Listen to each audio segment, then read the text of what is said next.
ભગવાન જગન્નાથની આ જ્યારે રથયાત્રા નીકળતી હશે તેવામાં કેન્દ્રીય ગૃહમંત્રી અમિત શાહ કમલમ જશે. કમલમમાં તેમના દ્વારા ભારતીય જનતા પાર્ટીના જે પદાધિકારીઓ છે તેમની સાથે એક મીટિંગ પણ કરવામાં આવશે.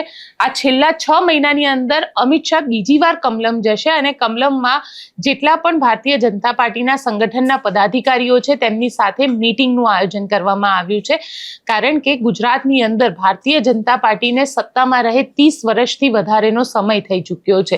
ઘણી બધી જગ્યાએ આપણને અત્યારે ખેડૂત આંદોલનનો મુદ્દો હોય કે પછી લોકોની અંદર એક ગુસ્સો અત્યારે હોય, કારણ કે જે રીતે સુરતમાં પૂર આવ્યું, પૂરની બાદ જે રીતે ત્યાંના વેપારીઓ ગુસ્સે થયા હતા, સત્તાધીશોને સ્ટીલના કીડા પડે તે પ્રકારની વાત કરવામાં આવી હતી. એક બાજુ ખેડૂતો ગુસ્સામાં છે, ખેડૂતો થાંભલા નાખવાની જે પ્રક્રિયા છે તેની સામે પોતાની માંગ મૂકી રહ્યા છે. સરકાર દ્વારા નવું જાહેરનામું આપવામાં આવ્યું છતાં ખેડૂતો કહી રહ્યા છે કે અમને અમારી આ માંગ છે તેના ઉપર જ અમે વાત માનીશું અને ત્યાં સુધી આંદોલન પાર્ટ 3 પણ કરવાની શરૂઆત કરી દીધી છે.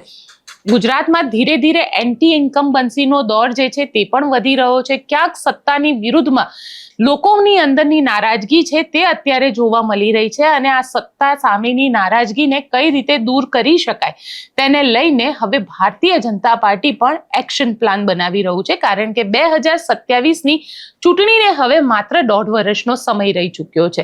જો અત્યારથી જ તેની તૈયારી શરૂ નહીં કરવામાં આવે તો બની શકે કે ભારતીય જનતા પાર્ટીને સામે 2027માં જે મહેનત છે તેને ડબલ મહેનત કરવી પડે. કારણ કે સત્તા જો ટકાવી રાખવી હોય અને લોકોની અંદર જે વિશ્વાસ છે વિશ્વાસને કાયમ રાખવો હોય તો મહેનત ચોક્કસથી કરવી જ પડશે. અને તેટલા જ માટે આવતીકાલે અમિત શાહ જે છે કમલમ જવાના છે, કમલમમાં મીટિંગ કરવાના છે અને એ મીટિંગમાં બની શકે કે સંગઠન સાથેની આ જે મીટિંગ છે, કારણ કે આ પહેલા સ્થાનિક સ્વરાજની ચૂંટણીઓના પરિણામ આવ્યા હતા તે વખતે પણ ત્યાં મીટિંગ કરવામાં આવી હતી અને એ મીટિંગમાં અમિત શાહ દ્વારા કહેવામાં આવ્યું હતું કે જે રીતે તમે લોકો અત્યારે કામ કરી રહ્યા છો, ખાસ કરીને ભારતીય જનતા પાર્ટીના નેતાઓ જે રીતે અત્યારે કામ કરી રહ્યા છે, ક્યાંક તેને લઈને નારાજગી પણ વ્યક્ત કરવામાં આવી હતી. કારણ કે કોંગ્રેસનો જે વોટ શેર હતો સ્થાનિક સ્વરાજની ચૂંટણીમાં તેમાં વધારો જોવા મળ્યો હતો.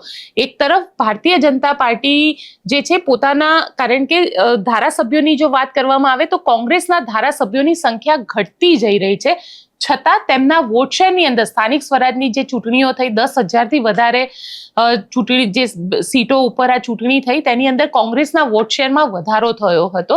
એટલે એવું માનવામાં આવી રહ્યું છે કે અમિત શાહે તે વખતે પણ કહ્યું હતું કે કોંગ્રેસને ધીરે ધીરે, કારણ કે ક્યાંક એમને એવું હતું ભારતીય જનતા પાર્ટીને કે કોંગ્રેસના નેતાઓ ભારતીય જનતા પાર્ટીમાં આવી જશે એટલે વોટ શેરમાં ઘટાડો થશે, પરંતુ અહીંયા વોટ શેરમાં વધારો જોવા મળ્યો છે.